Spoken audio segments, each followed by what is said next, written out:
Chapter 3. While we waited for Jackson to pick us up, Daniel checked on my wounds.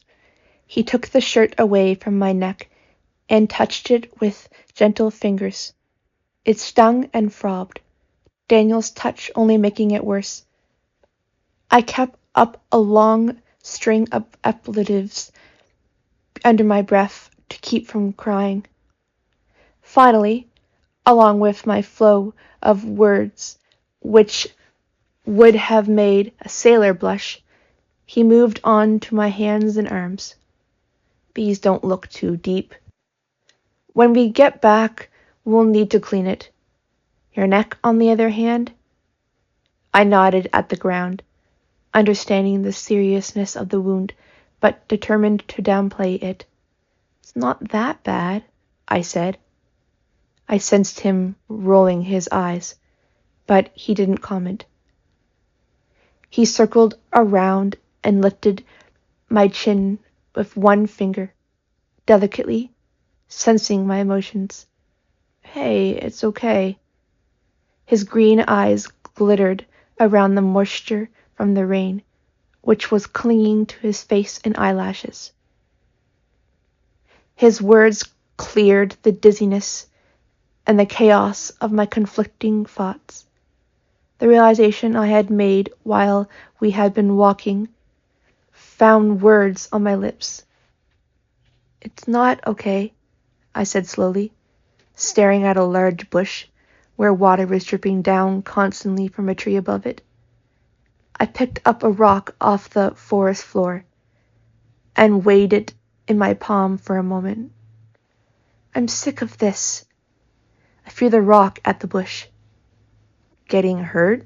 He asked, thinking I was upset about my wound.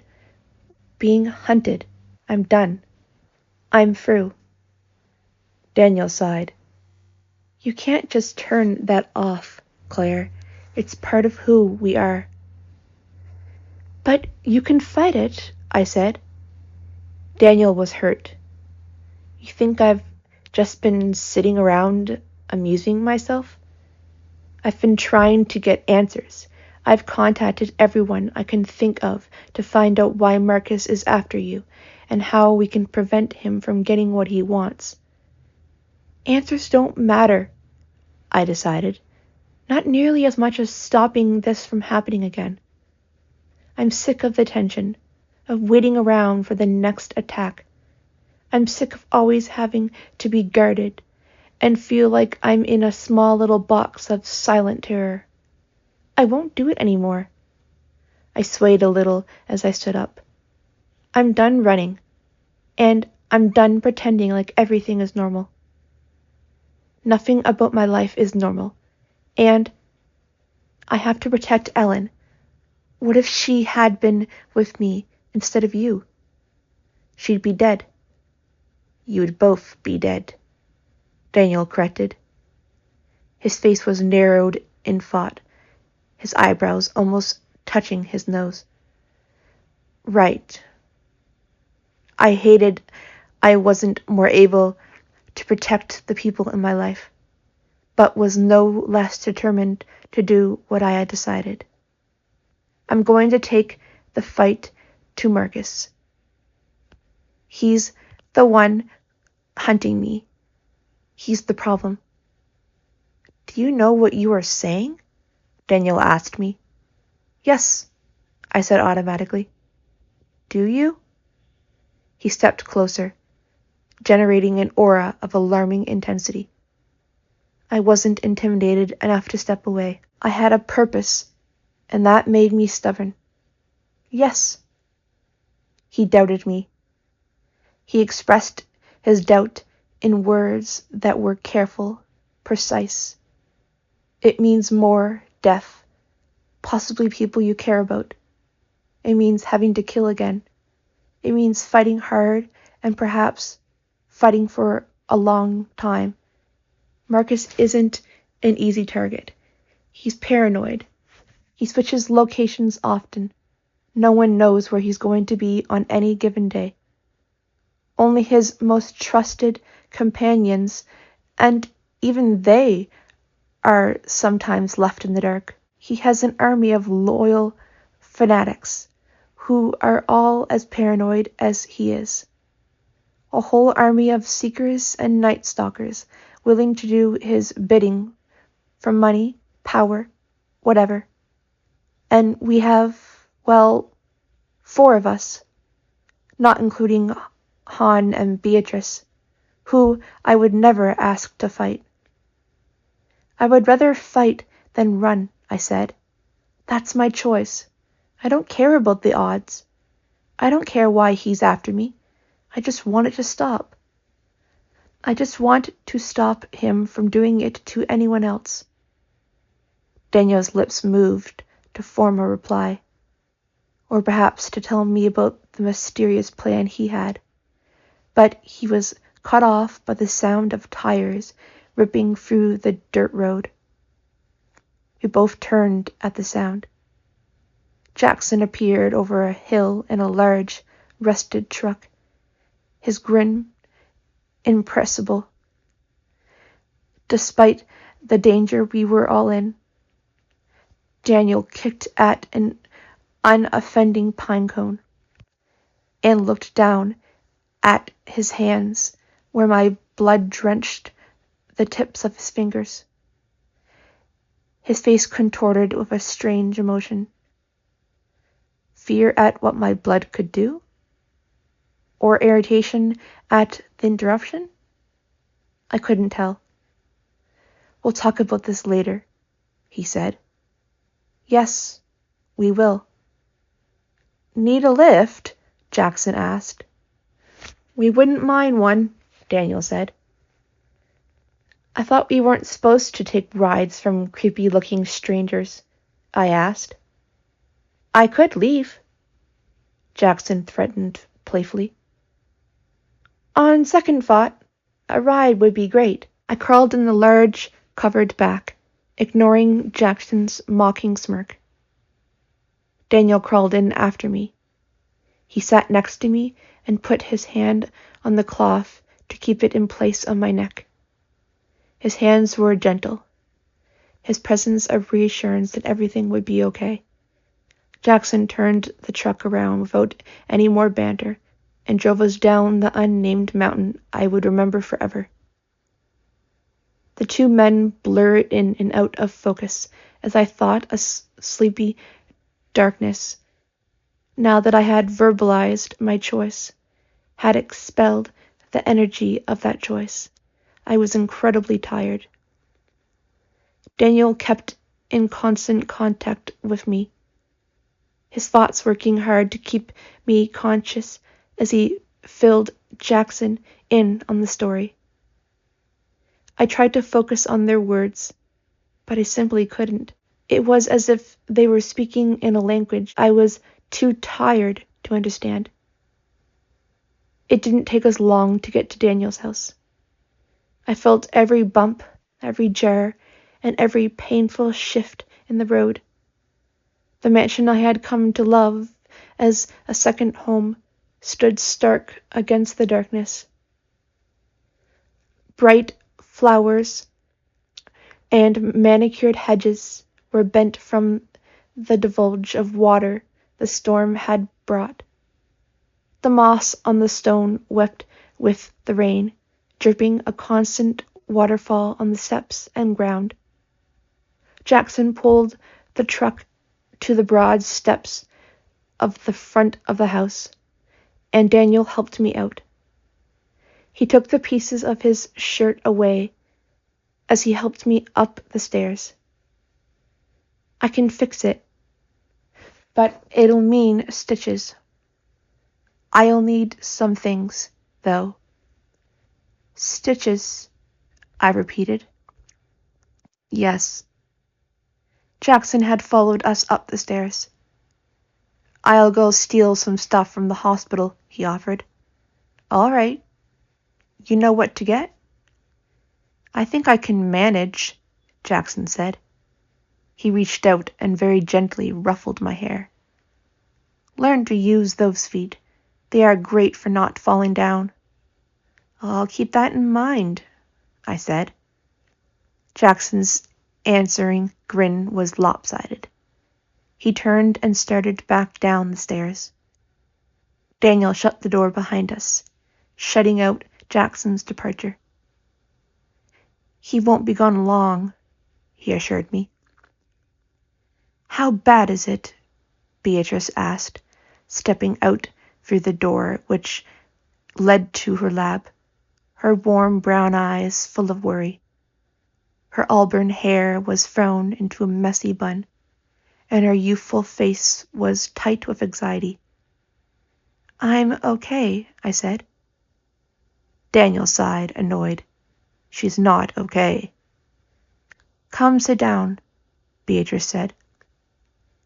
I followed her to the long dinner table and heard her ask in her best mother voice, "Daniel, dear, what happened to your shirt?" "Claire's using it. I'll go get another one." He kissed my hand and released me. "I'll be right back." I nodded and sat, setting my heavy head on the table. I didn't care the table was antique and beautiful. I just cared about resting. Beatrice didn't comment about me dripping blood on her table like she normally would have. She simply reached out and rubbed the arm that wasn't holding the pieces of Daniel's shirt in place. Her hand was warm and electric. It told me I would be okay, though she kept a solid wall between our thoughts. Something I was grateful for. I wasn't in the mood for thoughts. But even through the wall, I could sense her agitation and fear. She hesitated for a moment, searching for ways to keep me conscious. "Han would have come down, but he's testing some of the most recent blood we took from you. He thinks we might have discovered something quite interesting." "Interesting?" I asked dreamily. "Yes, very. I was getting quite vexed at your blood, to tell you the truth." She said it as if she thought I would take offense at her hating my blood. I had a tiny moment of irritation, and I slammed the sample down a little too hard.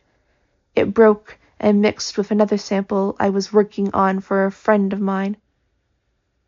I started to clean it up when Han noticed the most bizarre reaction.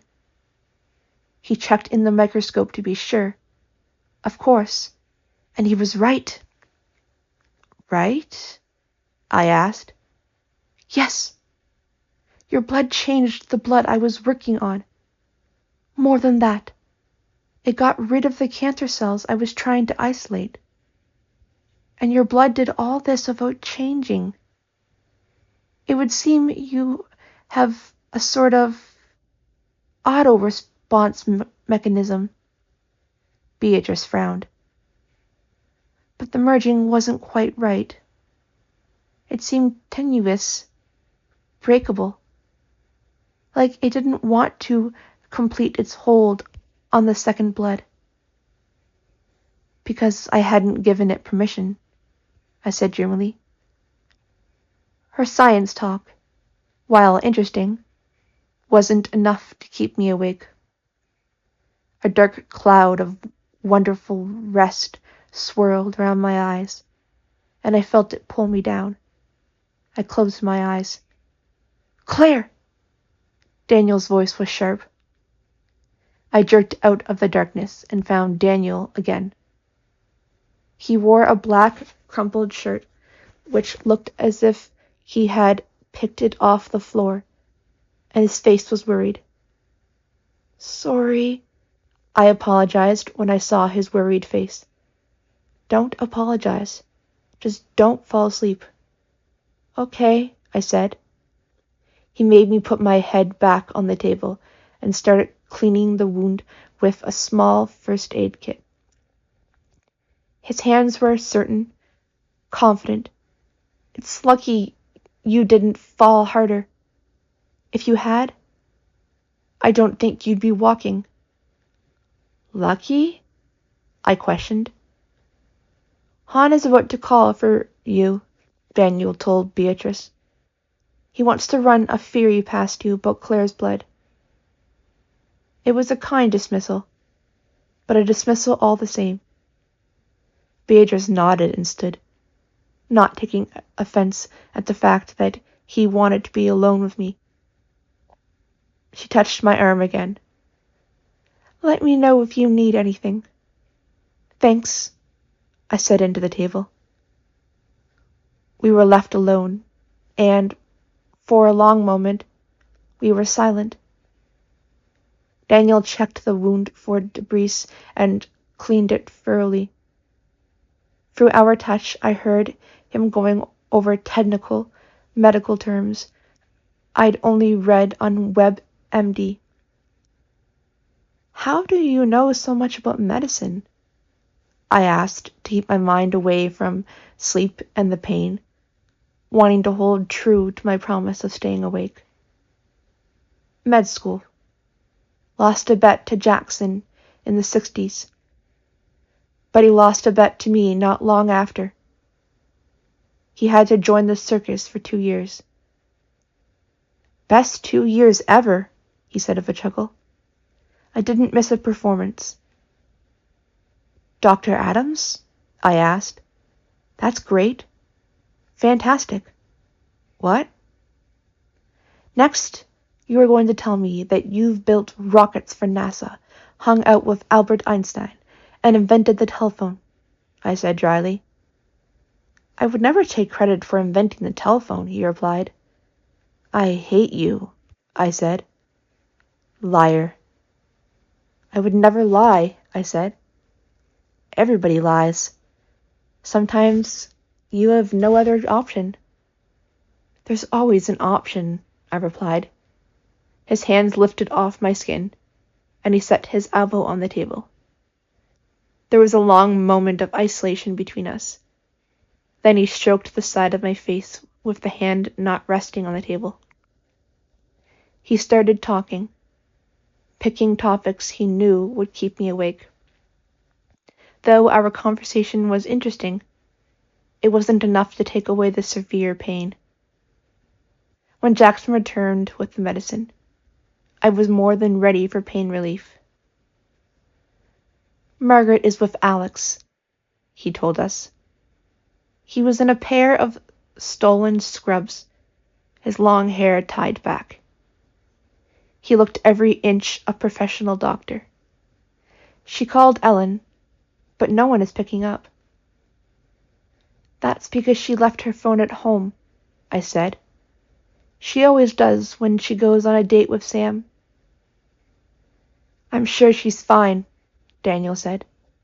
We'll keep calling. He stepped behind me with a needle and a small vial.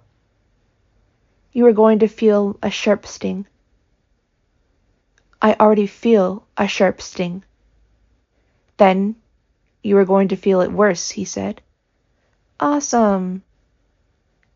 The needle going in wasn't worse than the pain of the cut, but I still had to grip the table to keep from crying out. Added pain was the last thing I was hoping for. But it wasn't long until the pain receded, the shot working its magic. Beatrice and Han came downstairs as Daniel finished sewing me back together again, the medicine relaxing me to the point of near sleep.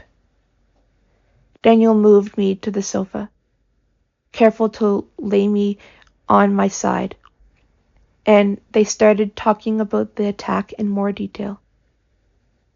I heard them going over plans for keeping my family safe. I didn't get the chance to tell them I was planning on drawing all the bad guys away by going somewhere else, by hunting down the lion stalking us all. I passed out before I could. I've had some sucker punches of nightmares. One reoccurring one was Daniel turning into a demon and facing a whole battlefield of night stalkers against black, lighting-touched skies. That one always guaranteed I would wake up covered in sweat and gasping for air. I did wake up, gasping for breath and covered in sweat. But the nightmare was different. The fear was less from inaction or from losing a loved one, but more from a feeling of malice that had been associated with the images. In the dream, a man with yellow eyes looked out of a tower very high somewhere. Below him was a barren stretch of land that had no trees to break its arid, thirsty landscape. His tower room was etched into the mountain we were looking down. In the distance, I saw a sketch of snow-capped mountains. I watched as the yellow-eyed man surveyed his realm, whose white hair and face was oddly familiar. The wasteland wasn't as deserted as I had originally thought. A mass of watchers and night stalkers seethed around the land, training, preparing, hunting, carrying out his will. He turned back and looked directly at me, a smile playing along his delicate lips. Our eyes connected, and I felt, he was aware of me. That's when I woke up. My eyes raked my unfamiliar surroundings, searching for an enemy. My thoughts still lost in that dry, arid landscape. Sharp moonlight streamed through glass doors. The sofa I was lying on was comfortable, but definitely not my bed. My clothes were different, worn pajamas from my house. I looked up and saw an elegant painting decorating the ceiling, which was very tall. It took me a second to recognize Daniel's living room, the man's yellow eyes piercing me through my dream. How could a set of eyes affect me so? I stood, thinking that if I could look out at the moon, look at something pure, the image would fade. I stumbled over to the glass door, fumbled with the latch, which felt overly complicated in my dazed state, and went out to the large veranda. I plopped down on the stone steps that led out toward the Adams flower gardens and took a deep breath. Crickets chirped happily, and a soft breeze billowed around, chilling me slightly around the heat of the evening. I wrapped my arms around my body and breathed in the damp air.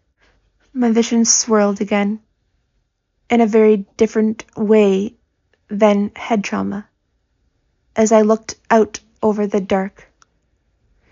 A buzzing whine started up around the swirling. I put my hands over my ears and waited for the sound to pass. The noise increased in tempo, contrarily swirling with sounds, a scratching tap, clinking of glass, soft music playing, the sound of a squirrel scampering around, the soft pad of deer through the woods, whispers, more whispering. Then, I very specifically told you not to come here. I told you I would call you with my answer. I don't need a sitter, and I don't need Audette meddling in my life more than she already has. I heard Daniel say from somewhere. But your choices affect us all, Daniel dear, a sultry voice replied with a hint of a French accent. The voice was feminine and undeniably attractive. The girl is too important to risk on your stubbornness. Is that why you were here? Did you come to get a look at her? I won't allow it. She's not Audette's plaything either. Audette is not playing a game, merely trying to prevent what you have seen.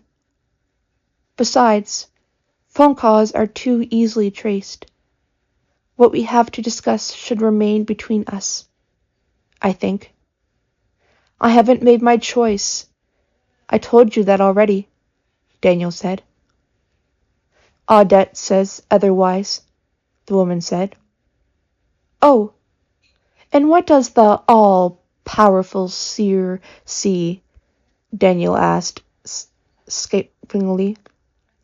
She has seen that the proposition I have brought before you will come to pass. You can't resist. It means lives saved, and it means continuing your mission of unknownment. But when you decide to go, matters as much as if you go. If you are not there by Tuesday, everything you hope for will die.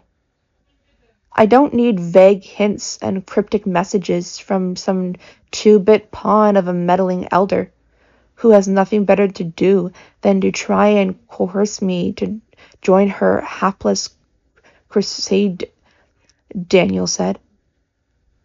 Audette is your friend, Daniel. It is Audette who has protected the girl, who has made her presence felt against a full-out attack on your people. You should also keep in mind that in this world you need powerful people backing you. You need allies, not enemies, and your list of enemies seems to grow by the day.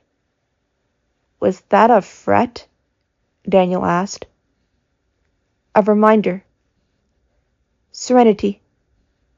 You can take your reminders and shove them up your entitled ass, Daniel said. I've never heard you be so ungentlemanly. You must be upset. I heard the sound of high heels on stone as the woman, Serenity, started walking. I can help take your mind off your worries, just like the old days. You never took my mind off anything. His words were harsh. A rebuke. Darling, I would love to play this game with you all night, but I must be going. The offer stands.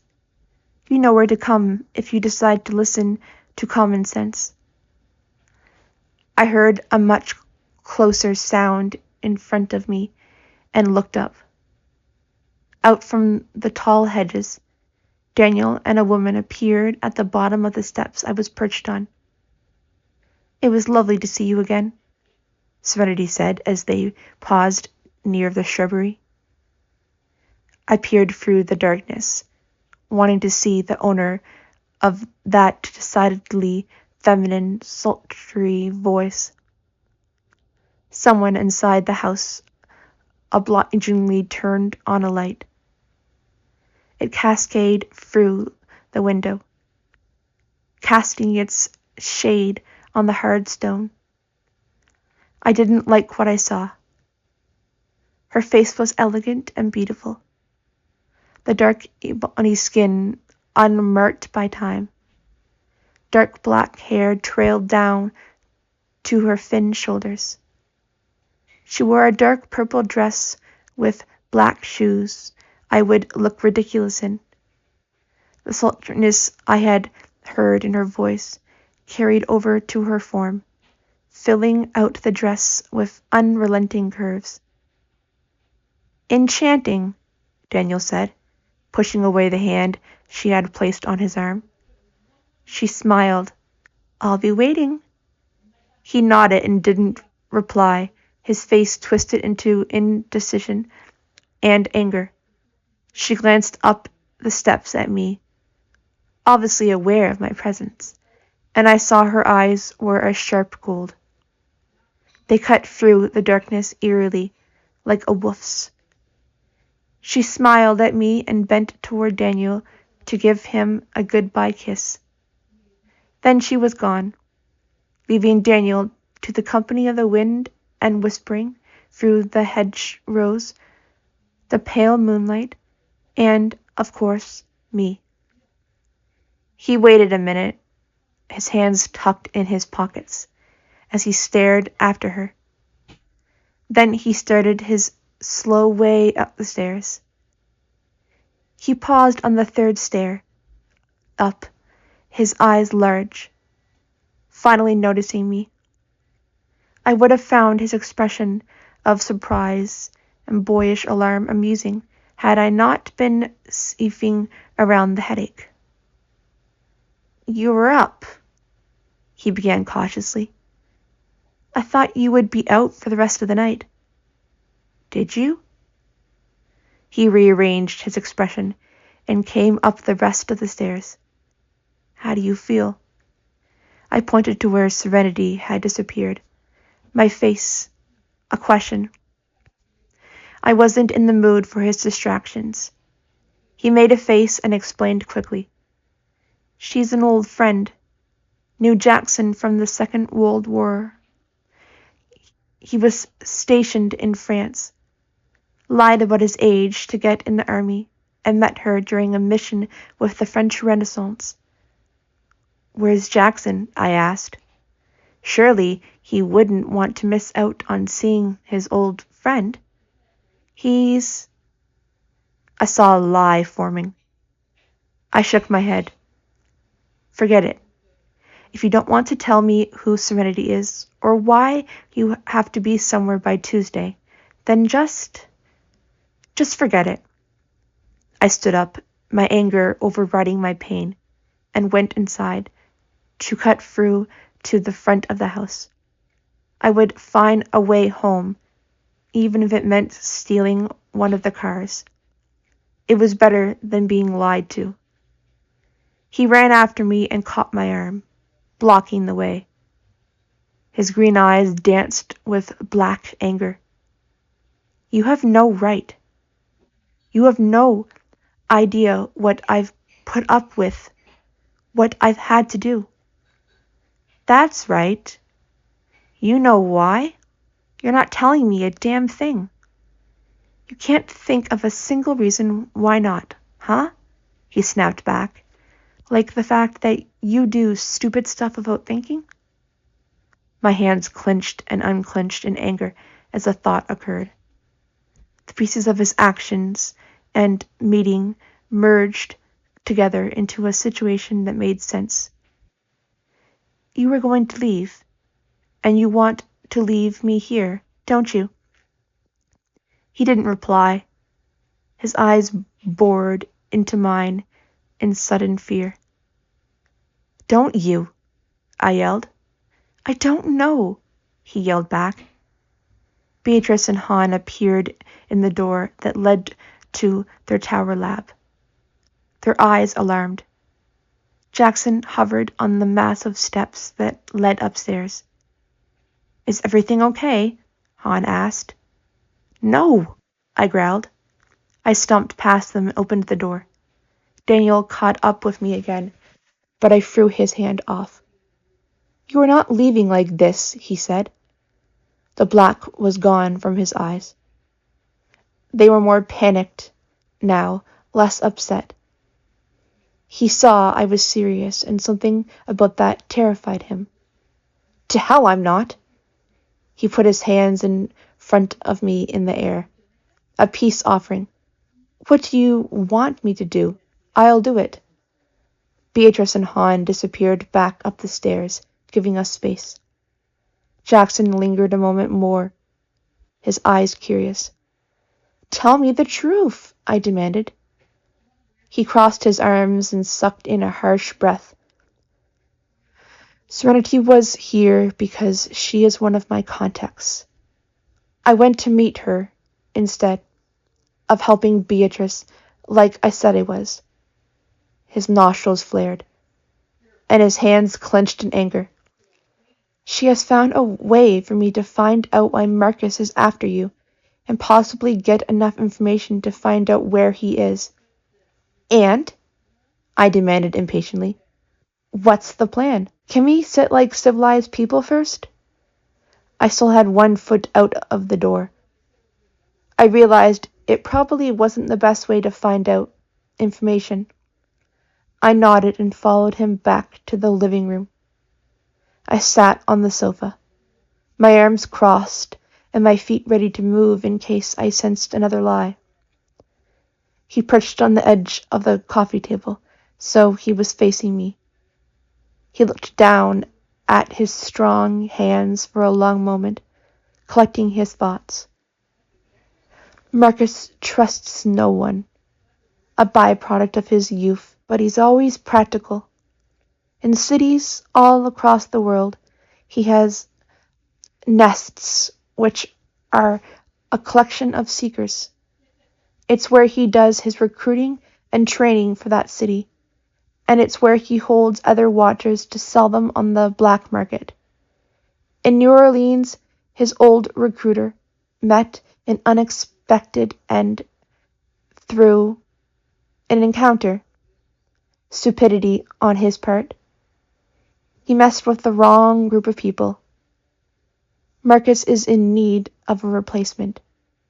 And you are going to be the replacement? I asked. No, of course not. Marcus picks out replacements personally. He would know me in an instant.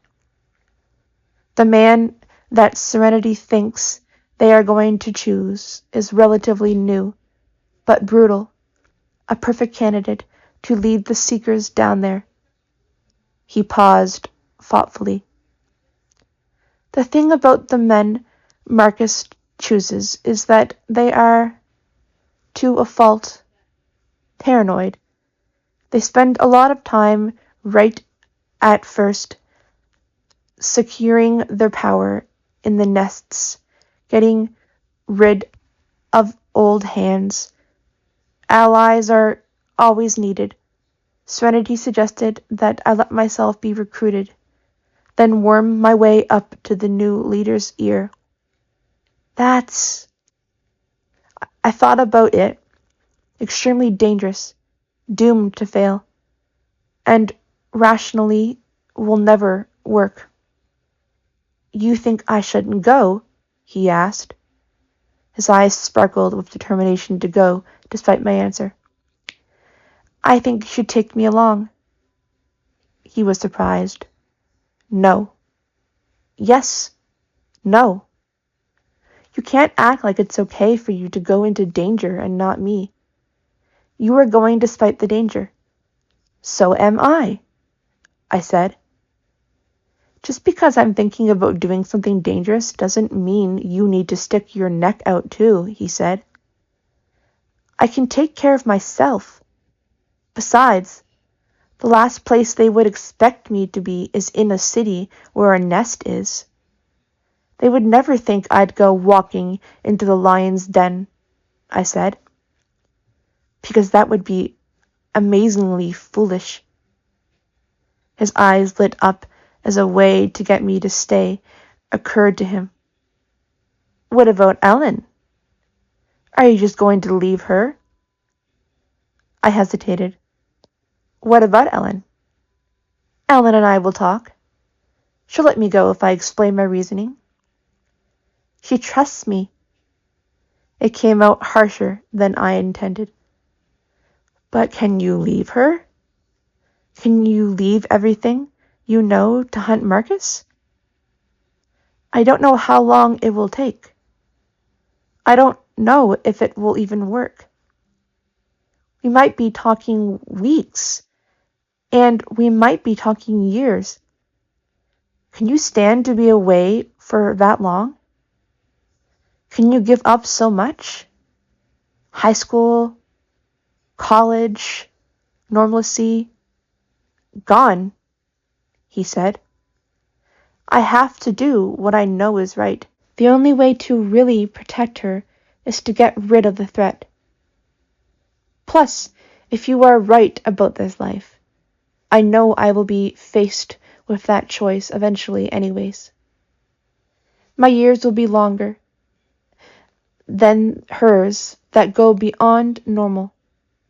And I know that I won't be away from you for long. I simply won't.